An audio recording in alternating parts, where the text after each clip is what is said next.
Isang pinagpalang araw po mga kaagapay. Welcome back sa ating munting channel, Kaagapay JM Vlog. Ayan, kakagising lang natin kanina tapos nagkape tayo. Kasi sobrang init po dito, grabe ang init.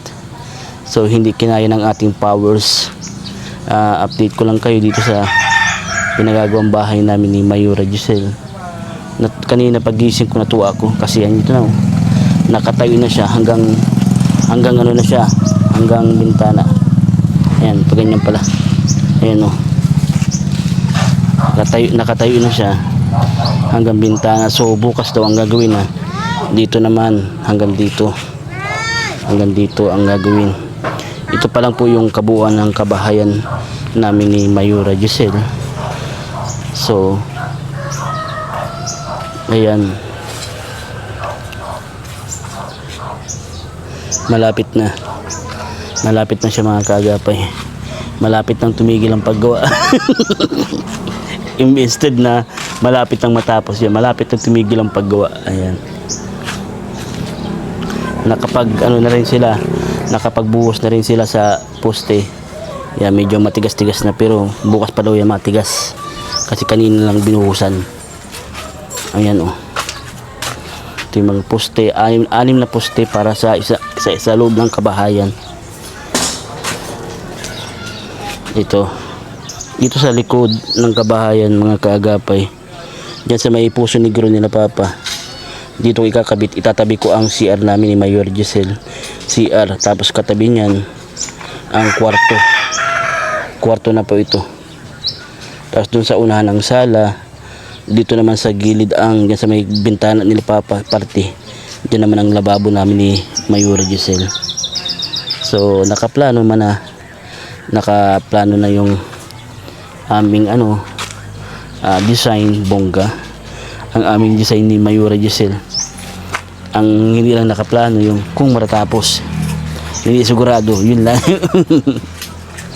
Pero at least natutuwa po ko mga kaagapay kasi matagal na namin pangarap ni Mayura Giselle na magkaroon ng sariling bahay.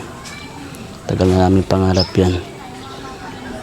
So natutuwa ako na kinakabahan, na nalulungkot kasi hanggang dyan na lang yung budget. Ito kasing pagkatayo na yan, hanggang dyan na lang po yan. Hanggang dyan na lang yan. Once na maubos lang yung hollow box namin dito, wala na po, stop na tayo ng paggawa. Uubusin lang tong hollow box na to. Susubukan na iikot ito mga hollow blocks. Pag naubos na ito, stop na ng paggawa po mga kaagapay kasi wala na tayong budget. Stop na ng paggawa ng bahay. So ayun, pinakita ko lang po sa inyo, update lang din sa pinapagawa na munting tahanan namin ni Mayura Giselle. Anyway, tawag ito, Happy Mother's Day po sa inyo lahat. Happy Mother's to all the mother, lahat ng ina na ina po ngayon.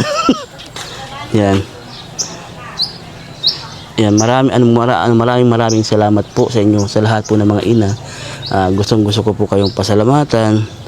Maraming salamat sa inyong paglinga at pagmamahal. Batiin ko lang po sila Ma'am Push Lady, Sister R, Sister L, Ma'am Nancy, Ma'am Delia, Tita Cora, Ate Gina, Ma'am Flor, Ma'am Christina. Ayan po, happy Mother's Day po sa inyong lahat. Sila Ma'am Yusip, sila Lola Jet. Yan, happy Mother's Day po sa inyo lahat. Sino pa ba?